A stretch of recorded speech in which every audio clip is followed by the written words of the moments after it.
আসসালামু আলাইকুম প্রিয় ভিউয়ার্স, খুব সুন্দর লিলেনের কিছু ক্রস সেট নিয়ে চলে আসলাম। ক্রস সেটের কালারগুলো এক এক করে দেখিয়ে দেব।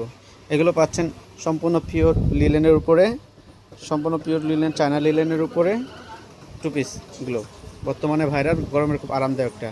হ্যাঁ, কালার এক এক করে দেখা দিতেছি। খুব চমৎকার কালারগুলো। যার যেটা লাগবে স্ক্রিনে দেওয়া নাম্বারে আমাদের সাথে যোগাযোগ করুন। ক্রসগুলো সেটগুলো পাচ্ছেন 38 থেকে 44 পর্যন্ত, 38 থেকে 44 পর্যন্ত সাইজ পেয়ে যাচ্ছেন। প্রত্যেকটা জামা পাবেন খুবই প্রিমিয়াম কোয়ালিটি। এগুলো হচ্ছে সবগুলো সালোয়ার আছে সাথে। 38 থেকে 44 বডি পর্যন্ত পেয়ে যাবেন। স্ক্রিনে দেওয়া নাম্বারে যোগাযোগ করুন। প্রাইস পড়বে মাত্র 600 করে, মাত্র 600 করে প্রাইস পড়বে।